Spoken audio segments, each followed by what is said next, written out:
Hello guys! Hello Earth signs, Virgo, Capricorn, and Taurus. Welcome dito sa aking channel.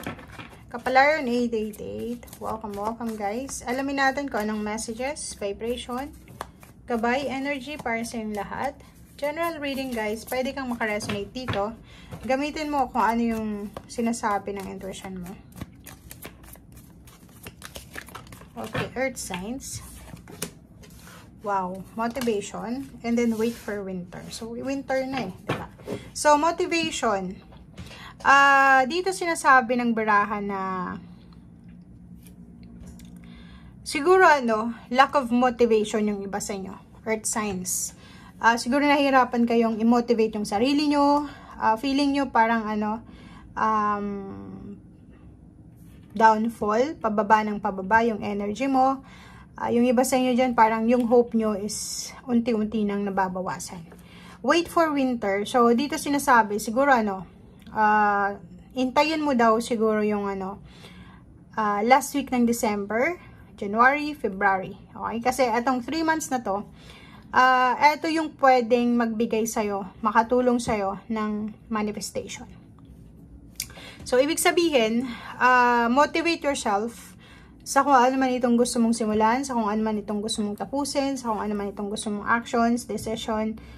But, wag masyadong magdedesisyon ng mabilis. Parang sinasabi ng brasser dito na motivate yourself. Kung walang motivation kang nakukuha sa pamilya mo, sa kaibigan mo, sa environment mo, okay lang. Ikaw pwede mong i-motivate yung sarili mo. Okay?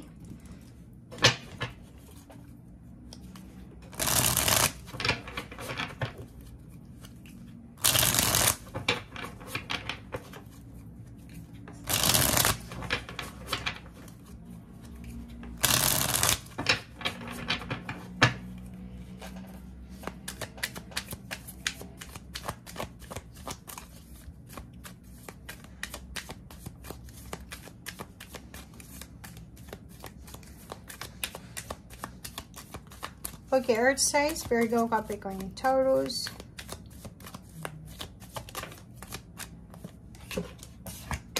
Okay, so meron ka dito yung 3 of Cups and Ace of Pentacles.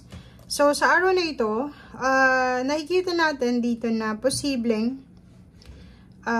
meron kayong hinihintay na pera, meron kayong hinihintay na trabaho, or pwedeng meron kayo na posibleng isa-celebrate sa araw na ito sa usaping pera. So, kung makikita mo tong Ace of Pentacles is new beginning siya sa usaping salapi. Physical thing, tangible things. So, if ever man na naghihintay ka ng trabaho, naghihintay ka ng investment, naghihintay ka ng sahod, naghihintay ka ng bonus, ano man tong hinihintay mo. Or pwedeng wala ka namang hinihintay, estudyante ka pa lang, isang unexpected opening ng financial ang posible na mag-open sa'yo.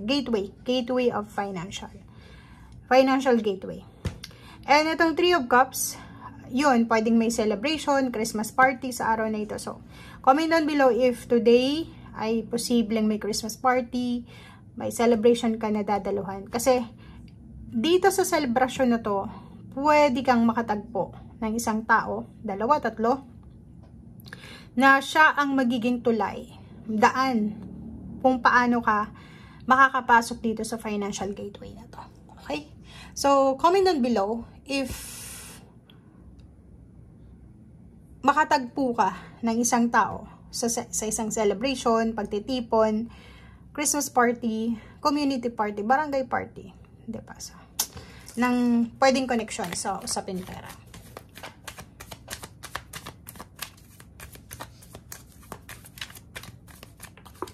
Okay, the Tower.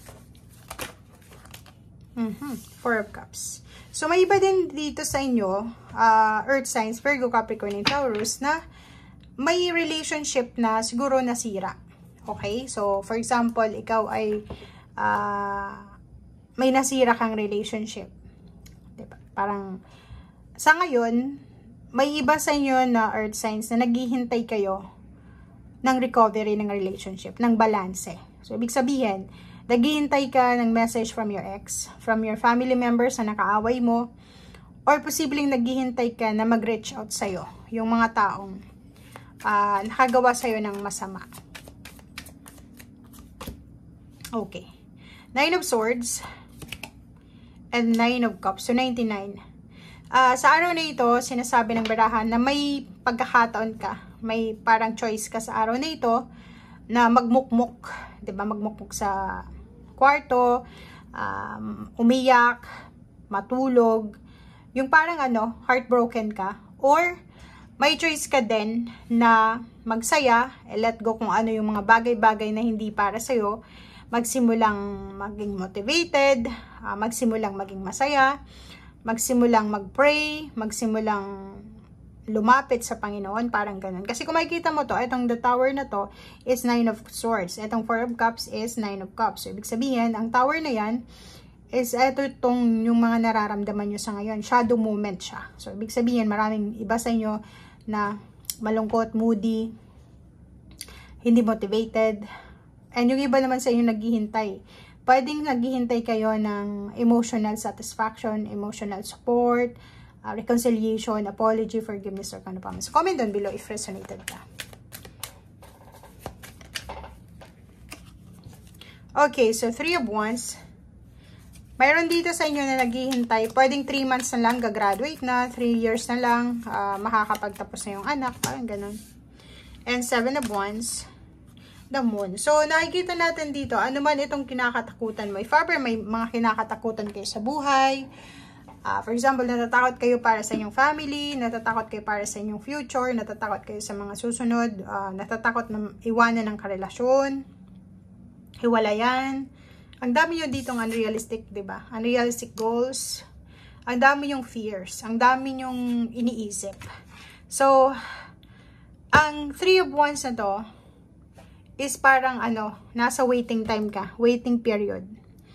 So, habang naghihintay ka sa kung ano man ito na mangyayari sa iyo sa future, or naghihintay ka ng solusyon, naghihintay ka ng answers sa mga shadow moment mo, or kahit yung mga masasayang moment, mayroon ka pa din dyan na mga hinihintay na solusyon. 7 of Wands, sinasabi na protect what you have, protect your dreams, protect yourself, protect your body, protect your thoughts, protect your peace.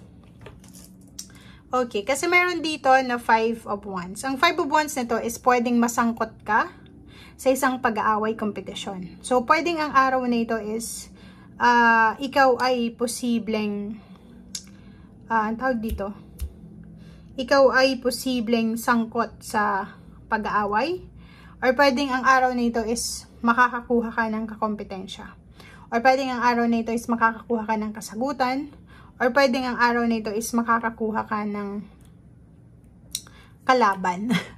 Diba? So, comment down below if yan yung sinasabi ng baraha. Kasi, kung makikita mo dito, may iba sa inyo dyan na estudyante pa lang, or bagong graduate, or pwedeng nakagraduate na, pero nahihirapan kayong makapasok sa trabaho. Kasi feeling nyo, sobrang competitive ng mundo. Hindi nyo, parang feeling nyo, hindi kayo belong dito sa generation na to. Parang ganun. So, comment down below if yan yung pakaramdam mo. Okay? Thank you guys. Bye!